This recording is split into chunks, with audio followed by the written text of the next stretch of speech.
Kata kalimat jangan atau tidak itu biasanya umumnya ketika memang tujuannya untuk melarang, itu ketika masuk dalam otak manusia, tidak hanya anak ya, itu umumnya akan banyak hilangnya.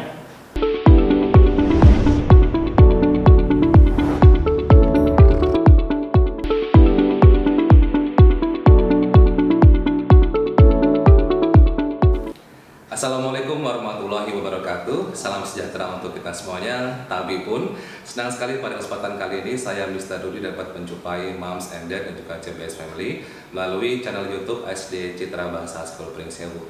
Hari ini Moms and Dad kita akan berbincang ataupun ngobrol seputar dunia parenting ataupun pola asuh serta tumbuh kembang anak yang tentu saja menghadirkan seorang narasumber yang berkompeten di bidangnya. Tapi sebelum itu jangan lupa untuk subscribe, kemudian like, komen, serta share channel YouTube ini supaya lebih banyak lagi masyarakat yang bisa mendapatkan manfaat dari informasi parenting kita untuk hari ini.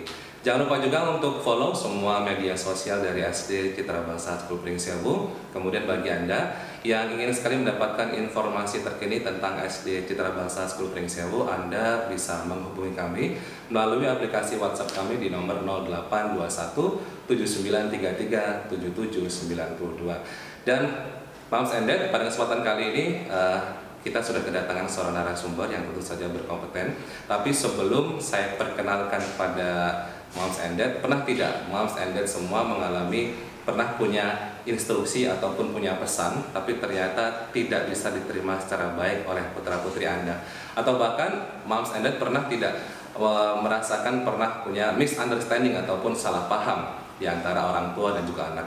Tentu saja hal tersebut berkaitan erat dengan yang namanya teknik komunikasi yang dilakukan oleh orang tua kepada anak. Hari ini kita akan mencari solusinya, bagaimana teknik komunikasi yang efektif bahasa cinta untuk anak. Dan sudah hadir bersama saya di sini yaitu Bapak Dedi Wahyu Wijaya CIC NLP CTC CHTF. Beliau merupakan seorang trainer dan juga praktisi Neuro-Linguistic Program. Beliau juga seorang terapis dan juga hipnoterapis untuk berbagai problem kehidupan. Assalamualaikum Pak Dedi, apa kabar? Waalaikumsalam. Sehat Pak ya? Alhamdulillah. Nah Pak Dedi, topik pembahasan kita pada kesempatan kali ini adalah komunikasi efektif bahasa cinta untuk anak. Sebelum kita menggali lebih jauh tentang bagaimana komunikasi efektif tersebut dilakukan, saya ingin tahu terlebih dahulu sebenarnya apa yang dimaksud dengan komunikasi efektif itu. Oke, Mr. Rudi.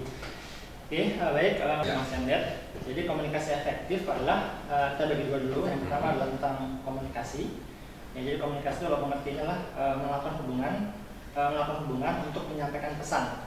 Itu komunikasi. Jadi inti dari komunikasi adalah pesan yang diterima, bukan pesan yang disampaikan, Mister.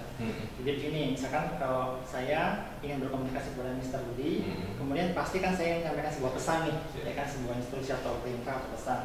Nah, ketika saya menyampaikan pesannya adalah A, tetapi karena mungkin cara penyampaian saya kurang tepat, ya kan, atau mungkin intonasinya kurang tepat, Mister Rudi menerimanya B. Maka komunikasi sebenarnya adalah yang B tadi, bukan yang A. Walaupun mungkin saya sebagai pengirim pesan ngotot A, tapi karena mungkin tadi penyampaiannya salah, yang diterima Mister Rudi adalah B. Jadi inti komunikasi adalah B tadi. Nah, kemudian efektif adalah bagaimana supaya tadi pesan yang disampaikan tadi sesuai dengan apa yang pesan yang dikirim sesuai dengan pesan yang diterima. Jadi komunikasi efektif adalah bagaimana supaya kita mampu menyampaikan pesan kepada orang lain dan pesan yang kita kirim itu pesan yang diterima sesuai dengan pesan yang kita kirimkan. Jadi itu intinya kita komunikasi efektif padahal kita menyampaikan pesan seperti yang kita harapkan diterima oleh lawan bicara. Nah, berkaitan dengan komunikasi antara orang tua dan juga anak, yang efektif itu yang seperti apa? Komunikasi efektif orang tua dengan anak. Oke, jadi gini, komunikasi efektif dapat terjadi antara orang tua dan anak kalau jika dan hanya jika orang tua sering berkomunikasi dengan si anak. Nah, kan gini, terkadang di dunia modern seperti ini dengan kecanggihan teknologi malah terkadang menjadi dalam tanda kutip ya hambatan komunikasi. Contoh gini, adanya smartphone seperti ini kan, adanya WhatsApp yang harusnya tujuannya dibuat WhatsApp itu untuk memudahkan komunikasi, yang terjadi malah sekarang kadang-kadang menjadi menghambat komunikasi. Contoh di rumah, ketika di rumah orang tua asik dengan gadgetnya, anak asik dengan gadgetnya, sehingga komunikasi yang langsung bicara antara orang tua dan anak jadi jarang terjadi.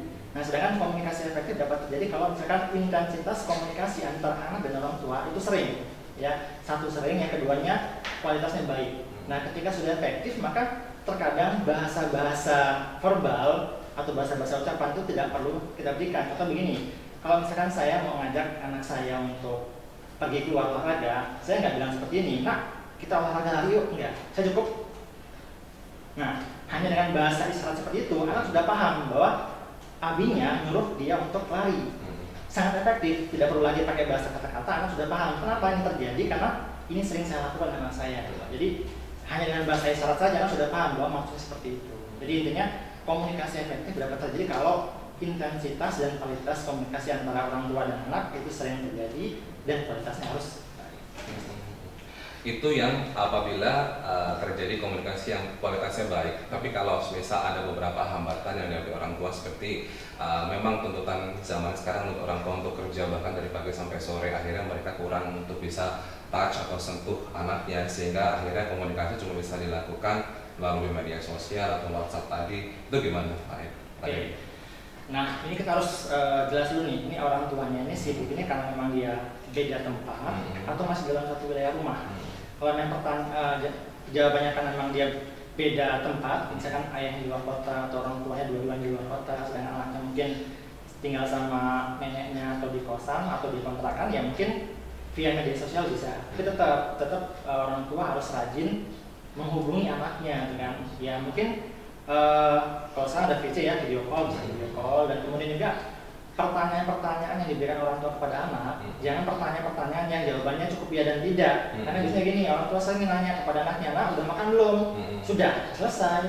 "Nak, udah sholat belum?" "Sudah." Selesai. Jadi jawaban dari anak ya hanya ya dan tidak. Akhirnya orang tua pun nanti bingung nyusun pertanyaannya. Jadi nanti yang terjadi malah kayak semacam interogasi kan, sudah belum, sudah belum. Jadi orang tua harus mampu menyusun kata-kata yang jawaban dari si anak itu bisa berkembang, ya kan, supaya itu juga orang tua tahu bahwa apa sih yang dilalui oleh si anak pada hari itu.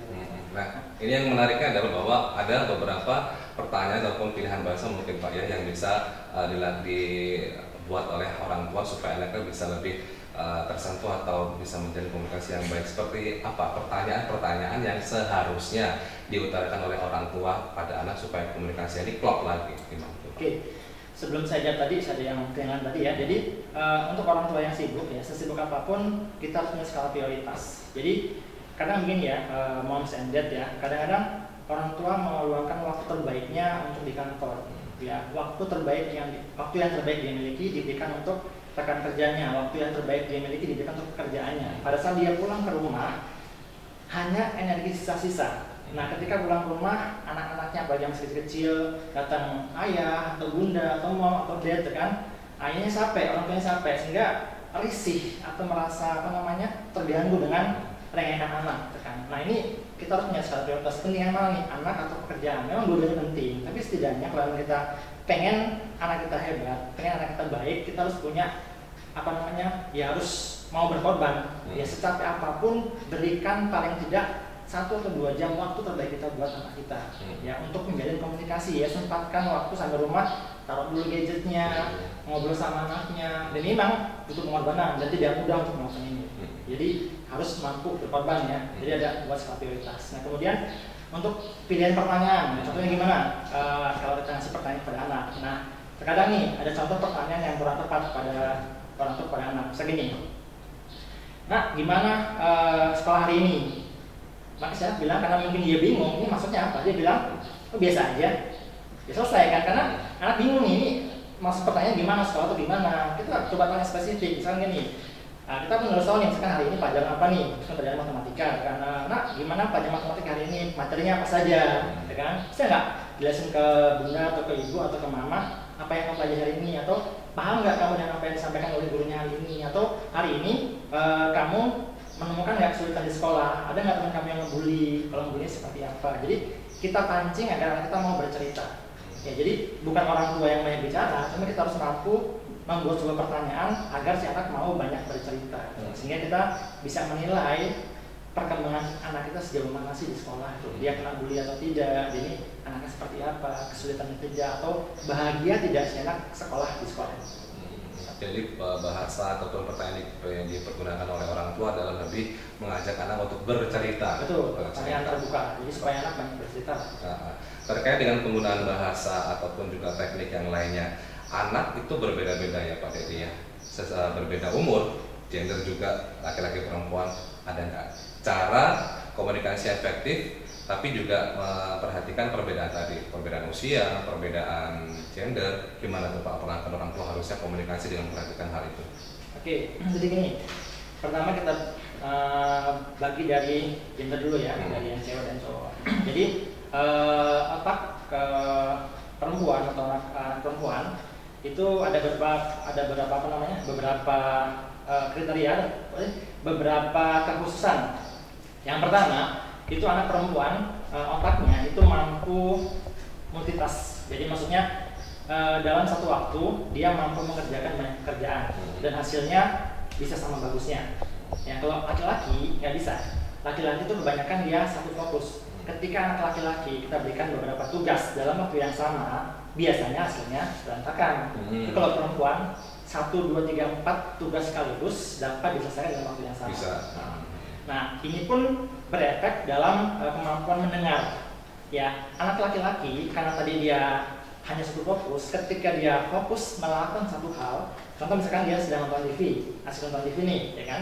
Nah, karena dia tipenya fokus, maka semua indranya fokus dengan TV yang dia lihat, sehingga kemampuan indranya untuk mendengar yang lain berkurang. Jadi misalkan si orang tuanya manggil anaknya, laki-laki ya, hanya dengan 1, 2, 3 kali mungkin dia nggak dengar.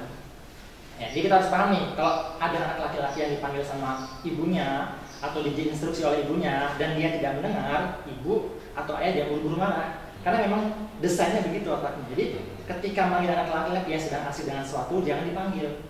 Depan mata dia toel, nah supaya dia paham kalau akan dipanggil. Memang dia bukan nggak dengar, memang dia bukan sengaja nggak dengar ya, karena memang dia nggak dengar. Memang kemampuan dengarnya langsung berkurang ketika dia fokus pada satu hal. Kalau anak perempuan tidak, walaupun dia sedang asik, ketika dipanggil dia masih mampu mendengar. Nah kemudian anak perempuan, yaitu kan umum sih, tidak hanya untuk anak perempuan, ya perempuan pada umumnya itu dalam satu hari itu harus memakan sekitar 15-20 ribu kata per hari, gitu kan. Jadi ketika kita berkomunikasi sama perempuan ya, terutama harus momsnya ya, harus tadi rajin-rajin memancing anak perempuannya untuk bercerita. Karena kalau misalkan kata-katanya belum mencapai angka minimal 15.000, ada sesuatu yang kurang. Jadi harus mau memancing anaknya untuk bercerita. Kalau yang laki-laki nggak banyak cerita, dia lebih suka ke contoh, melihat kan. Itu langsung ya, bagusnya yang sering berkomunikasi kalau memang orang tuanya masih lengkap ya, ayahnya harus memberikan contoh. Nah kemudian pilihan kata-kata. Nah kalau untuk pilihan kata-kata begini, mom standard ya. Jadi kita sebagai orang tua harus berlatih nih, misal untuk disiplin kata. Ya ini pun berlaku tidak hanya untuk komunikasi kepada anak, tapi juga kepada seluruhnya. Jadi kita harus belajar merubah kata-kata yang konotasinya negatif menjadi konotasi positif, ya kan? Nah, kenapa? Karena begini, kata kalimat jangan atau tidak itu biasanya umumnya ketika memang tujuannya untuk melarang, itu ketika masuk dalam otak manusia, tidak hanya anak ya, itu umumnya akan banyak hilangnya. Ya contoh begini, ya kalau sekarang saya minta moms and dad untuk memejamkan mata, kemudian coba saya minta Anda memejamkan mata saat ini, kemudian tolong jangan bayangin monyet memakai payung, jangan bayangin monyet memakai payung. Maka biasanya yang sering muncul di otak kita adalah monyet memakai payung. Padahal perintahnya adalah jangan membayangkan monyet memakai payung. Karena memang kata jangan dan tidak itu banyak hilangnya. Nah bukan berarti tidak boleh menggunakan kata jangan, tidak, bukan, tetapi meminimalisir. Ganti dengan kata yang lain. Contoh gini, kita mau ngasih nasihat kepada anak, bilang, nak kamu di sekolah jangan malas belajar ya. Itu diganti dengan, nak kamu di sekolah rajin belajar ya, jangan malas. Jadi kata negatifnya setelah kata positif, rajin belajar ya, jangan malas. Nurut sama guru ya, jangan nakal, boleh. Jadi bukan jangan malasnya di awal, tapi jangan malasnya di setelah kata positif. Yang kemudian berikutnya adalah mengganti kalimat-kalimat yang artinya kurang baik. Contoh gini, kita bilang ke kita, kamu kok bodoh amat sih, gini nggak bisa. Diganti, nak kamu kok kayaknya belum pinter sih, gini aja nggak bisa. Belum pinter dan bodoh arti umumnya sama ya, belum pinter berarti kan bodoh ya. Tapi ketika diterima oleh otak anak beda Pak. Ya kalau kita bilang, nak kamu kok belum pintar, berarti ada harapan dia untuk pintar. Kalau kita, kamu kok bodoh, ya berarti dia bodoh, selesai. Maka dia akan menjudge dirinya sebagai anak yang bodoh. Ya maka jangan heran ketika ayah atau bunda, moms and dad sering bilang anaknya bodoh, maka anaknya semakin bodoh. Kita sering bilang pada anak kita, "Nak, kamu kok nakal amat?" Ya jangan heran kalau anaknya tambah nakal. Diganti nakal menjadi belum baik, karena itu tidak baik. Karena kan tadi kata tidak bisa menjadi jelas. Jadi orang tua harus belajar disiplin kata, baik untuk anaknya maupun untuk komunikasi sehari-hari. Belajar untuk memilih kata-kata yang artinya baik dan diterima oleh otak kita. Itu bila ditilik atau dilihat dari segi perbedaan gender laki-laki dan perempuan. Tapi Pak, untuk tingkat usia Pak? Oke, untuk tingkat usia mungkin gini. Pertama untuk pendekatannya ya. Jadi gini, ketika anak-anak masih dimulai dari usia bayi ya, usia bayi. Jadi saya pernah baca sebuah buku tuh tentang parenting Islam. Jadi usia 0 sampai usia 2 atau 3 tahun itu perlakuan anak sebagai raja atau ratu. Jadi apapun yang diminta anak berikan. Ya, jadi kita benar-benar memperlakukan dia sebagai seorang raja dan ratu. Nah, ketika usia 3 sampai 5 tahun perlakuan dia sebagai seorang levelnya di bawahnya raja ratu, levelnya mungkin menteri atau perdana menteri, di mana ketika dia punya keinginan ya boleh dipatuhi, cuma coba berikan challenge. Oke, kamu akan dapat ini, tapi coba ambilin sepatu itu atau apa, sehingga anak tertantang, termotivasi ketika untuk mendapatkan sesuatu itu nggak bisa didapat dengan cuma-cuma, harus ada pengorbanan kan. Nah, semakin dewasa ya kita harus berani nih memperlakukan anak ya usia 6 tahun sampai ke 9 tahun 10 tahun, perlakuan anak sebagai pembantu dalam arti begini, sering terjadi ya moms and dad ya, ada orang tua yang capek di rumah sedang nyuci segala macam, menyuruh anak gadisnya untuk ngambilin apa, dengan entengnya bilang capek, nggak mau ya, atau lagi ngapain, padahal anak sedang asik main gadget. Dan ini fenomena yang sangat biasa sekali saat ini, di mana anak gadis atau laki-laki ketika disuruh orang tua sedang capek, dia nggak mau masalahkannya. Kenapa ini terjadi? Karena pembiasaan orang tua memperlakukan anak sebagai raja sampai dia remaja. Artinya ketika dia sudah remaja, otoritas orang tua kepada anak sudah semakin berkurang. Ya, sehingga ketika dia sudah dewasa, kita mau perintah dia, anak sudah berani bantah. Jadi pembantu di sini adalah bukan berarti kita disuruh, tapi gini, kita ajarkan dia untuk bertanggung jawab. Misalkan bangun tidur, beresin kamar tidurnya. Kemudian kalau di rumah ada pembantu, yang orang tuanya mampu, tetap kasih tugas. Kamu bertugas untuk nyapu di sini. Nah, tujuannya supaya ketika dewasa, ketika orang tuanya butuh bantuan dari si anak sudah terbiasa untuk membantu. Ya, memang kadang-kadang orang tua saking sayang sama anak nggak boleh ngapa-ngapain. Dalam jangka pendek mungkin kayaknya bermanfaat, dalam jangka panjang itu bisa menjadi bumerang. Ya, bahkan nanti yang susah adalah orang tuanya sendiri. Ketika dia mau kasih perintah kepada anak, ya anak sudah terlanjur biasa dimanja dan nggak mau menjaga anak tua. Nah, kemudian ketika anak sudah remaja dewasa, orang tua harus mampu menjadi sahabat. Ya kan, bagaimana apalagi remaja nih ya, usia pubertas, usia rawan-rawannya, itu orang tua harus mampu menjadi sahabat si anak. Sehingga si anak ketika punya masalah, dia curhatnya sama siapa? Sama orang tuanya. Ya kalau misalkan dia kan gini, ketika dia remaja itu anak senang sekali ketika dia curhat dengan sahabatnya.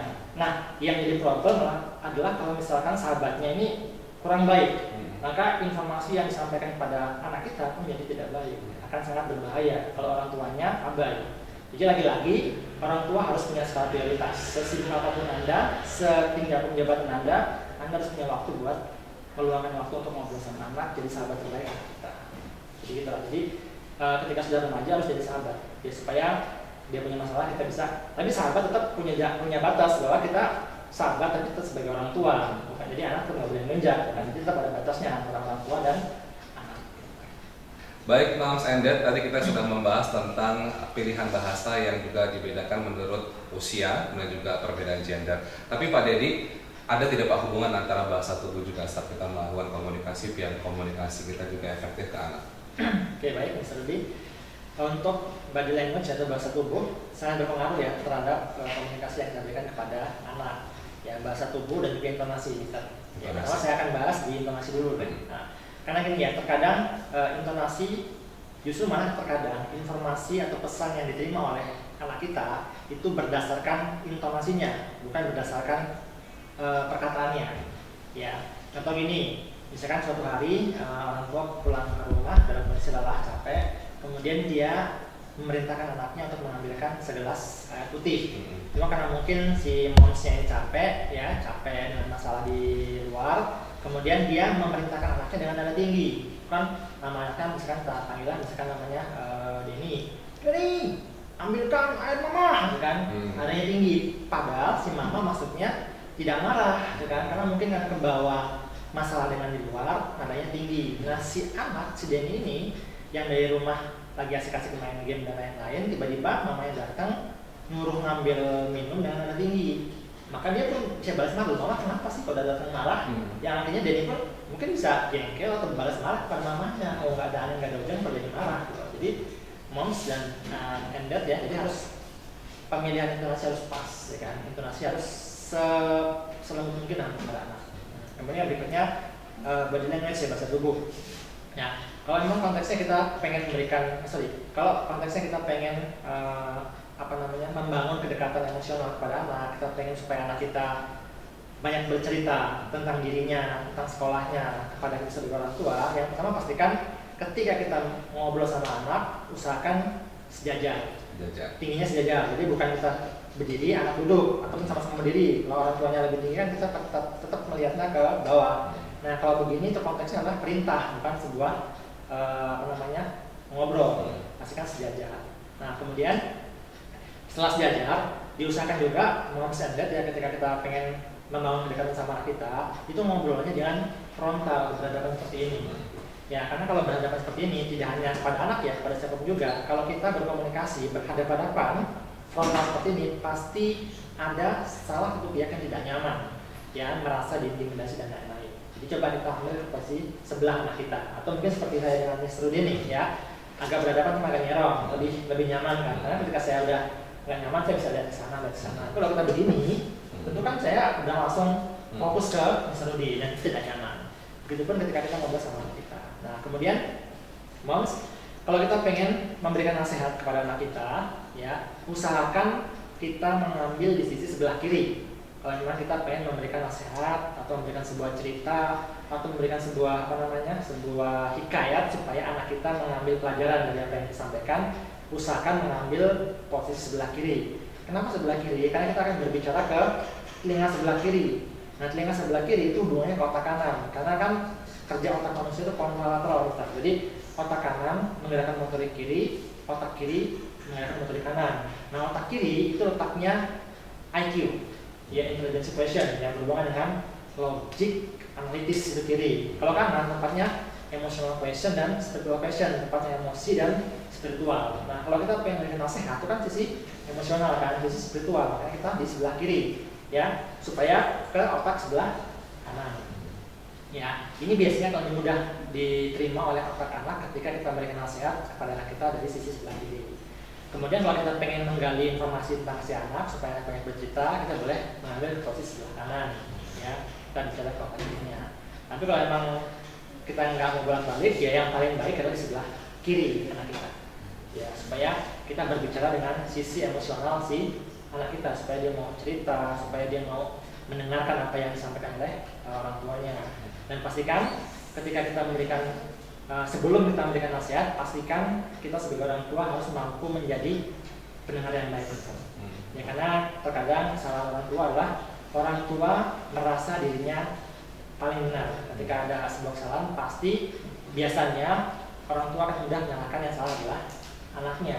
Sedikit dari orang tua yang mampu introspeksi bahwa ketika anaknya berbuat salah, maka yang paling salah adalah dirinya. Sedikit, ya. Padahal selama saya sudah melakukan dunia terapi ya dari tahun 2009, sudah 11 tahun, ya pengalaman saya pribadi menterapi anak yang bermasalah itu pasti diawali dari orang tua yang bermasalah. Ya, saya belum pernah menangani anak bermasalah tiba-tiba. Ya, ketika saya gali pasti diawali dari orang tua yang bermasalah. Nah, itu pun harus moms and dad harus berani mengakui bahwa anak kita bermasalah. Itu awalnya, itu umumnya ya, atau bisa 90% lebih ya, itu pasti diawali dari kita sebagai orang tua yang bermasalah. Nah, kalau sejauh Pak Dedi waktu melakukan terapi ataupun pengalaman Pak Dedi, pernah nggak Pak nemuin bahwa ada orang tua yang memang kecenderungan, misal anak itu dekat sama, biasa anak itu lebih dekat sama mama, tapi bahwa komunikasi itu harus memang dilaksanakan oleh kedua-duanya. Itu gimana Pak? Apalagi dalam kalau kondisi sekolah, misal untuk beberapa meeting, beberapa pertemuan, mama selalu dominan, papa mungkin lebih kepada pekerjaan. Ada tidak Pak memang kecenderungan seperti itu dalam komunikasi antara anak? Mama lebih cenderung sering komunikasi dibandingkan sama ayah. Oke. Memang kalau misalkan mamahnya tidak bekerja, kemudian papanya bekerja, pasti memang mama punya waktu yang lebih banyak untuk berkomunikasi dengan anak. Ya, tetapi kita sebagai pihak ayah ya, juga jangan 100% menyerahkan pendidikan anak hanya kepada istri kita, kepada mamanya. Karena kita pun sebagai orang tua, sebagai ayah, sebagai papa itu punya tanggung jawab yang sama tentang karakter anak kita. Jadi tadi ya, kembali ke skala prioritas. Secapek apapun kita, sesibuk apapun kita, tetap minimal luangkan waktu 1 atau 2 jam yang terbaik untuk kita mampu berkomunikasi dengan anak kita. Ya, ngobrol, ya ingat ya, ngobrolnya bukan interogasi, udah makan belum, udah sholat belum, ya kita terus pertanyaan, jawabannya ya tidak, maka anak menjadi tidak nyaman. Ya, anak merasa bahwa ini bapaknya nggak pancing interogasi, bahkan akhirnya anak akan menghindar ketika bertemu sama ayahnya. Kalau teman-teman seperti itu, lama-lama kan jenuh. Pasti ditanya udah sholat belum, udah, kalau belum sholat dia marah, kan. Jadi kasih pertanyaan-pertanyaan yang lain-lain, kan, memancing anak yang bercerita, atau mungkin bisa diawali dengan ayahnya bercerita dulu. Oke, tadi ayahnya di kantor gini-gini loh, kan. Jadi memancing supaya anaknya mau mendengarkan cerita dari si ayahnya. Betul. Jadi kembali ke emosional ya, ayah harus mau meluangkan waktunya untuk berbicara dengan anaknya, tidak hanya dari sisi mamanya saja, dan apalagi kalau kita punya anak laki-laki kan, karena kan teladannya adalah ayahnya. Kalau dia fokus hanya ke mamanya aja, ya. Saya pernah menangani beberapa kasus LGBT ya, dari tahun 2011 sampai 2009 sampai sekarang ada 11 kasus gay. Ya, itu 4 kasus gay itu terjadi karena kurangnya figur ayah dalam kehidupan mereka. Ya kan, ada yang memang sudah bercerai dan lain-lain. Akhirnya si anak laki-laki ini ya timbul jiwa feminisnya tuh. Ya, akhirnya ketika dewasa, saat berlomba juga akhirnya terjadi dia mengalami kelainan seksual. Nah, ini pun dosa ayah juga ketika ayah menghabiskan waktunya di kantor, tidak punya waktu untuk anak laki-lakinya. Dan untuk anak perempuan juga begitu ayah. Kalau kita tidak jarang membawa anak perempuan kita, hati-hati ketika kita sudah remaja, ya dia akan mencari pelukan laki-laki lain. Kan berbahaya tuh, ya, dengan dia banyak meluk ayahnya aja, ya kan. Ayahnya juga harus meluangkan waktu untuk bisa dekat sama anak perempuannya, untuk curhat, kan, supaya mereka dapat perlindungan dari sosok laki-laki yang baik. Sehingga nanti pun ketika dia punya suka dengan lawan jenis, ya ayahnya adalah orang pertama yang tahu. Sehingga dia bisa menilai siapakah ini baik atau tidak buat anak istri. Jadi komunikasi seperti itu memang harus diiringi sama tangki cinta yang cukup, dan juga harus seimbang ya, antara mama sama papanya harus balance. Nah, yang sering saya temui bahwa misal kalau untuk di lembaga pendidikan itu biasanya ada kecenderungan orang tua itu menyampaikan pesan kepada anak melalui media guru. Misal anak itu nggak mau makan sayur, Miss atau Bu Guru tolong sampaikan sama ini untuk makan sayur, karena biasa kalau ngomong sama saya nggak didengar omongan saya. Atau kalau waktu lagi kerjain PR di rumah, ini kalau sama saya sama mamanya malah berdebat, berantem. Itu gimana Pak Dedi? Oke. Nah, jadi gini ya, moms and dad ya. Jadi kembali ya, jadi kita sebagai orang tua ya harus mau menunjukkan ego ya. Debat tidak akan terjadi kalau memang dari awal komunikasi antara orang tua dan anak sudah baik ya. Yang kedua, debat tidak akan terjadi kalau memang dari awal orang tua sudah mampu menjalin kedekatan emosi dengan si anak ya. Mungkin ini banyak terjadi nih ya saat school from home ini ya. Banyak orang tua yang stres ya kan, ya karena ternyata ada curhat di meme tuh ya, bahwa ternyata guru di rumah lebih galak dibanding guru sekolah. Nggak sabar tadi, kenapa kok orang tua nggak belajar seperti guru-guru? Kenapa kok orang tua nggak mampu sabar seperti guru? Itu jawabannya, pertanyaannya. Kenapa kok mereka tidak mampu sesabar guru? Nah, padahal begini ya, kalau misalkan kita sebagai orang tua nih, kemudian disuruh mengasuh anak orang lain, biasanya kita akan lebih sabar ya, ketika kita mengurus anak orang lain yang nakal. Karena kita berpendapat bahwa ini bukan anak saya nih, kalau saya cubit nanti berbahaya. Nah pertanyaannya Bapak Ibu, kenapa nggak kita bilang bahwa anak kita sebenarnya bukan anak kita? Ya, itu adalah titipan. Titipan dari siapa? Titipan dari Tuhan, dari Allah, kan? Nah kalau misalkan Anda diberikan titipan, Anda nggak mampu menjaga dengan baik, maka yang punya barang akan marah. Nah kalau Anda nggak mampu merawat anak Anda, maka pemilik anak Anda siapa? Ya Allah akan marah dengan Anda.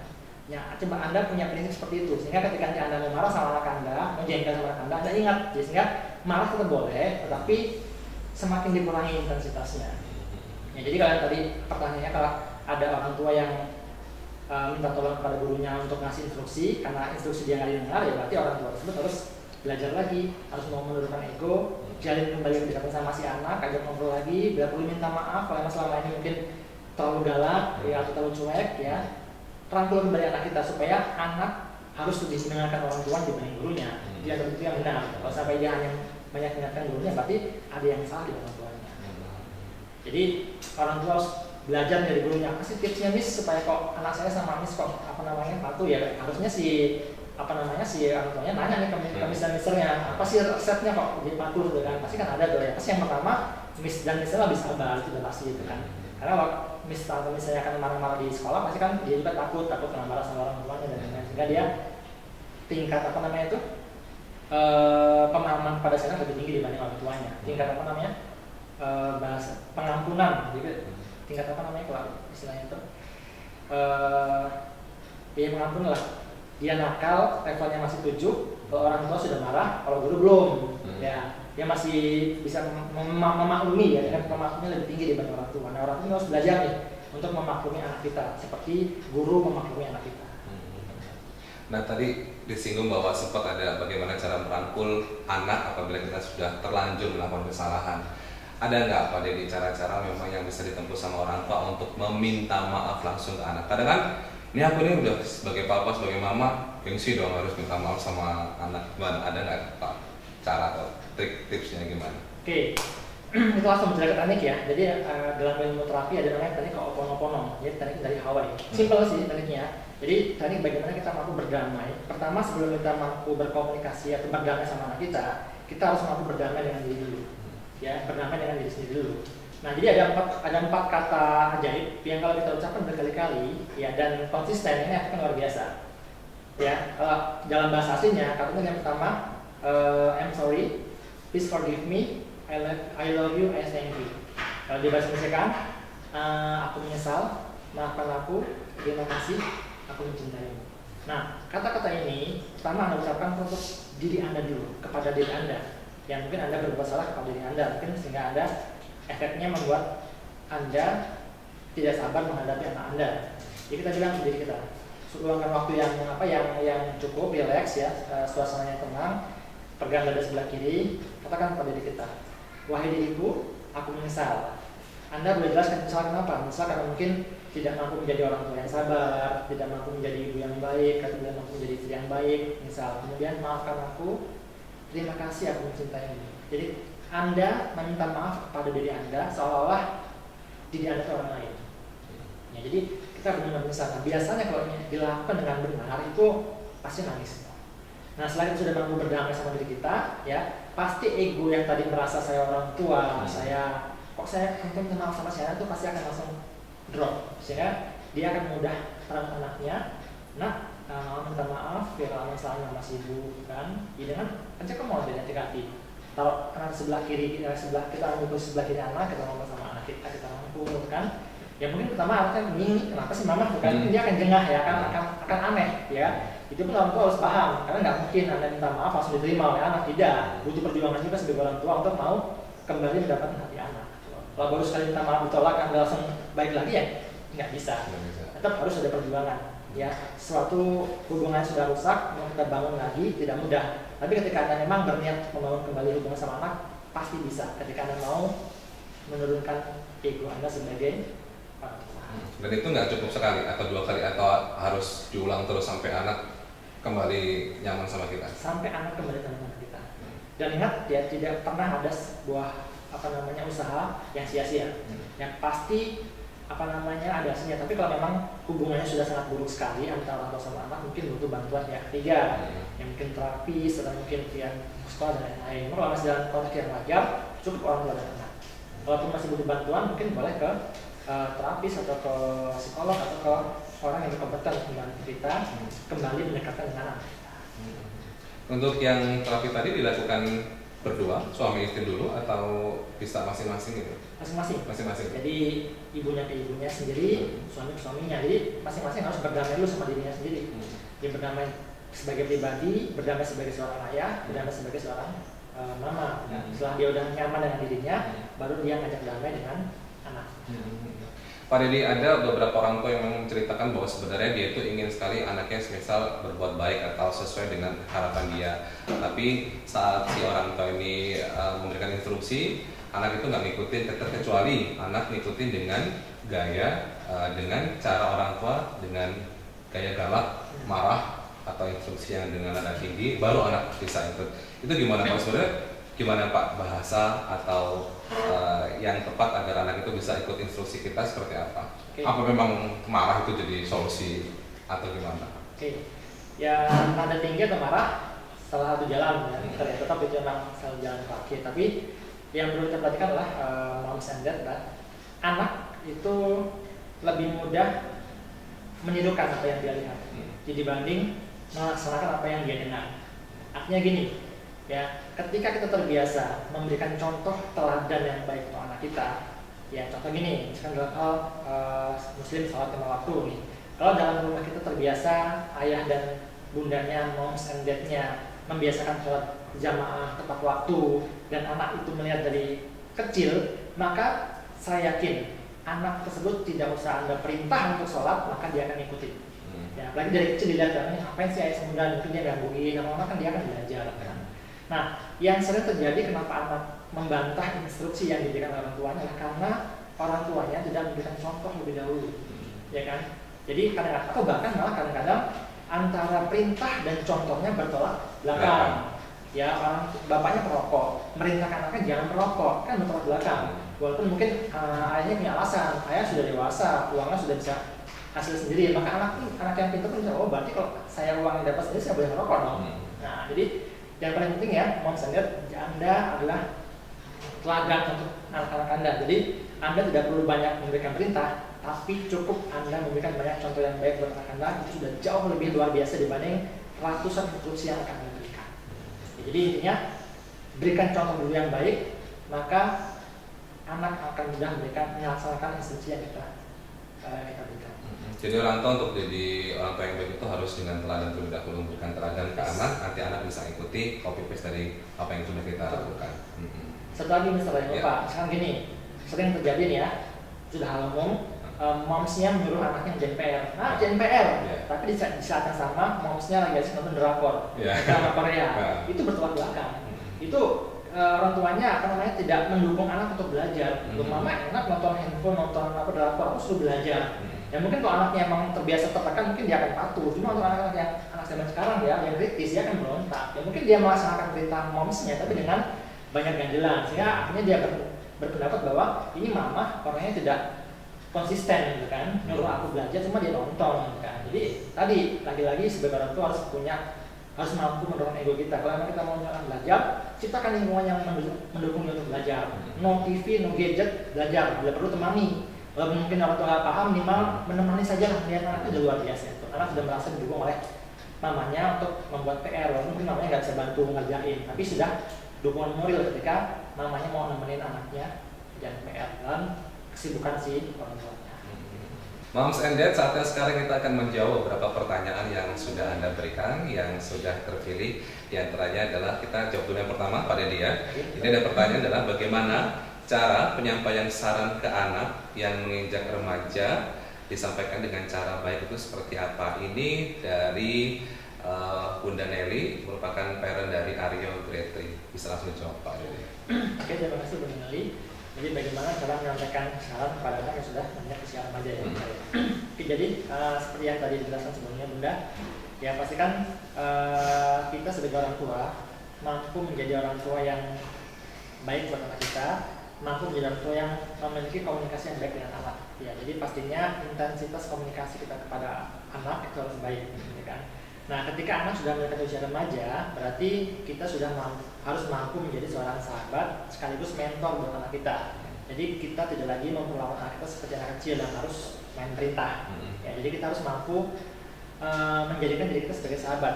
Ya, jadi ketika anak punya masalah, anak harus terbuka pada orang tuanya untuk bercerita tentang masalah dia, keseharian sekolahnya seperti apa. Nah, kalau komunikasi itu sudah terjadi dengan baik, tentu akan mudah kita sebagai orang tua memberikan sebuah saran kepada anak kita. Kenapa? Karena dari awal kita sudah membangun kedekatan emosional kepada anak kita sebagai seorang sahabat, tapi sekaligus sebagai seorang mentor, sebagai seorang pembimbing. Jadi tidak ada sahabat yang bisa nanti dia menunjuk, cuma di titik tertentu tetap dijadikan sebagai seorang mentor yang memberikan nasihat atau saran kepada anak kita. Jadi intinya adalah bukan bagaimana cara untuk menyampaikan cara yang terbaik adalah, tapi yang penting adalah bagaimana lagi-lagi kita membangun kedekatan emosional, kedekatan cinta kepada anak kita dengan baik, dan pastikan bahwa anak kita merasa bahwa dirinya dicintai oleh orang tuanya.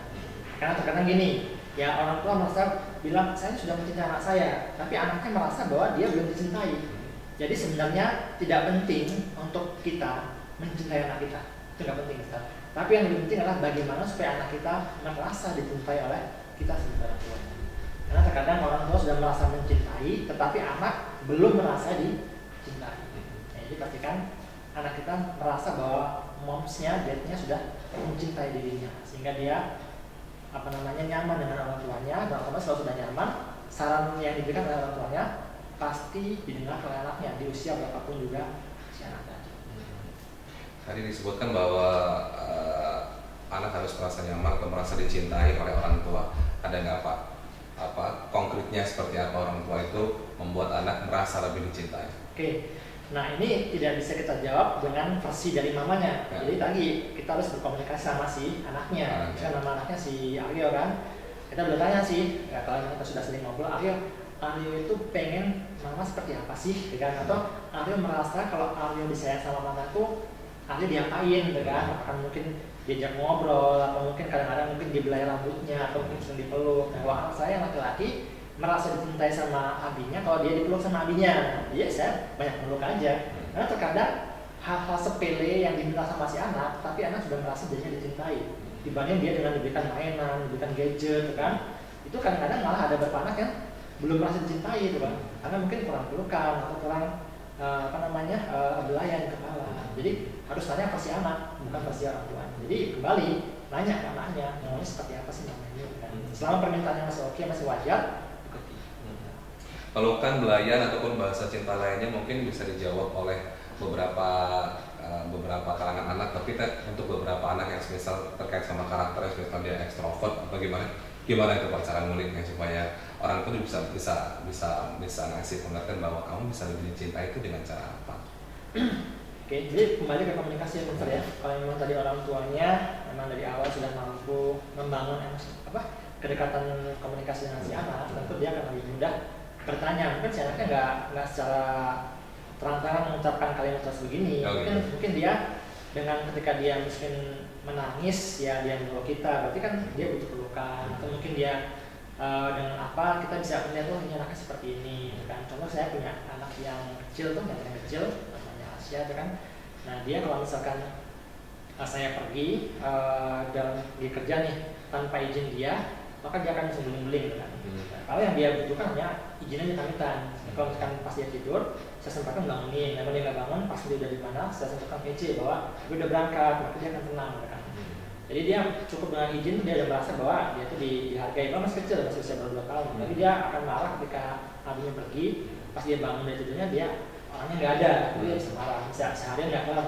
Tapi ketika sudah video call abinya, dia sudah langsung bergerak. Jadi memang kita sebagai orang tua harus bisa dengan berbagai macam cara kita rendahkan ego kita, dekati anak kita, ajak bicara, dekati sampai anak benar-benar nyaman dengan kita dan mau terbuka mau seperti apa. Dari pertanyaan pertama, kita lanjut ke pertanyaan berikutnya, Pak Dedi. Ini bagaimana cara memberi instruksi yang baik kepada anak supaya anak itu lebih mandiri? Ini dari parent CBS, yaitu Mama Kinanti, yaitu parent dari Aska Grade 1. Oke, Mama Kinanti, bagaimana memberikan instruksi agar anak lebih mandiri?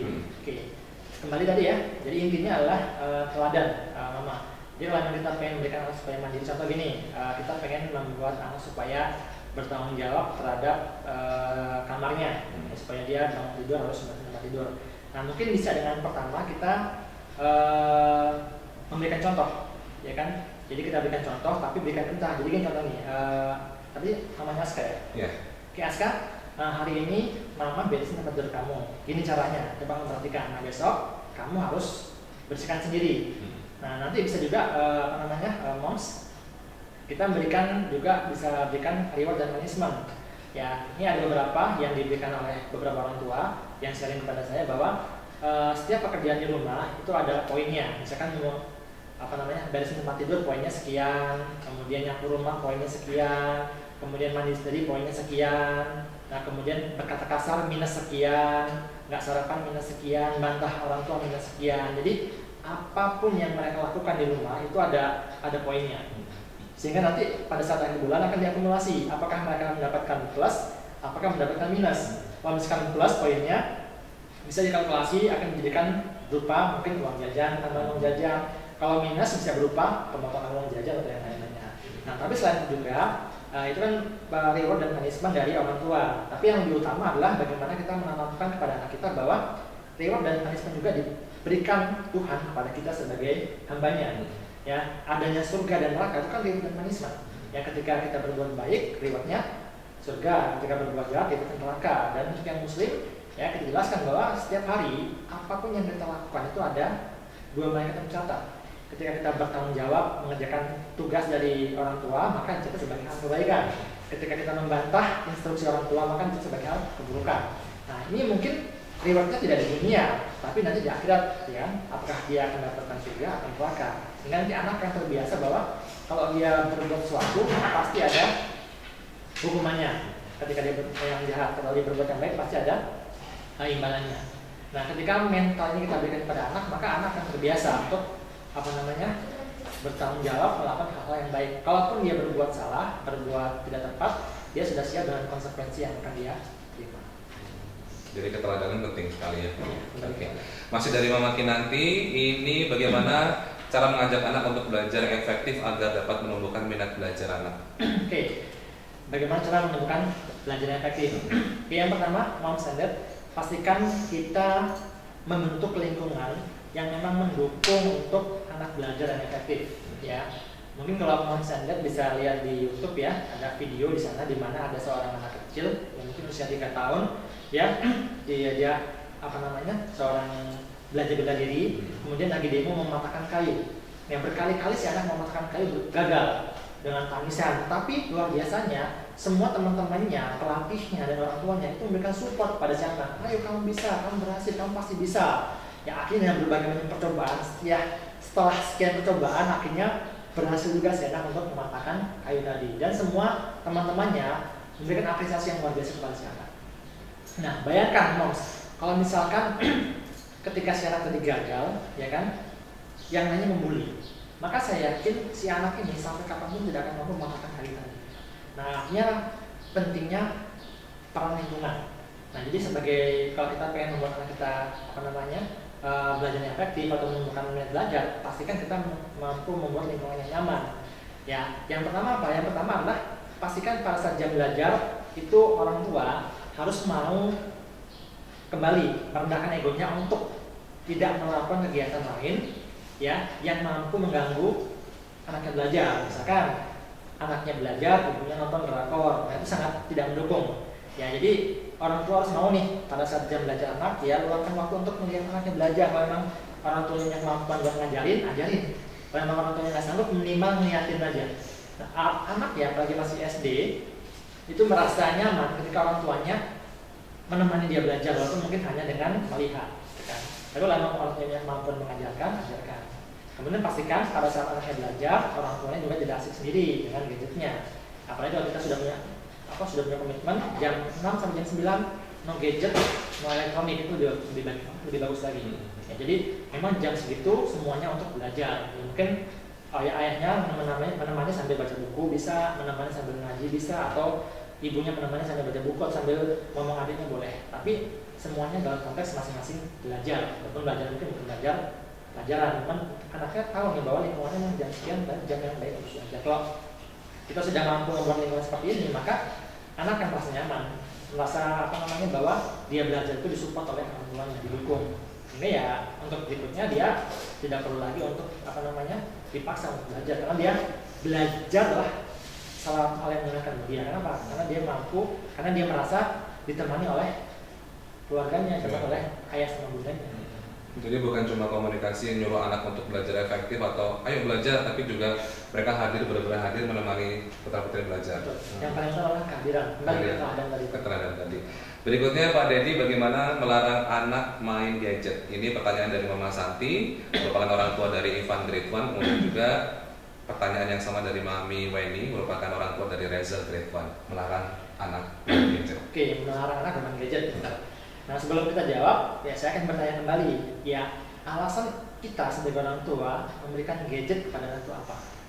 Nah, apalagi kalau misalkan anak tadi masih usianya balita, karena banyak sekali saya menangani kasus terapi anak kecanduan gadget ke orang tua memberikan gadget kepada anak, apalagi anak masih balita, itu karena awalnya supaya tidak terganggu dengan tangisan anak. Ya, anak nangis kasih gadget supaya diam, ya kan? Karena mungkin orang tuanya sibuk mengerjakan pekerjaan yang lain. Mungkin untuk dalam tahap jangka pendek mungkin ini membantu, ya, membantu orang tua untuk mengurangi mendengar tangisan si anak. Tetapi kalau misalkan si anak tadi apalagi usianya masih balita bermain gadget terlalu lama, maka tidak hanya balita ya kalau bermain gadget terlalu lama, maka tingkat edik atau kecanduannya semakin lama semakin meningkat. Dan akhirnya si anak semakin ketergantungan dengan gadget. Nah, kalau usia masih balita mungkin kita bisa rampas nih gadgetnya. Ya mungkin dia hanya bisa melawan dengan tangisan, kan.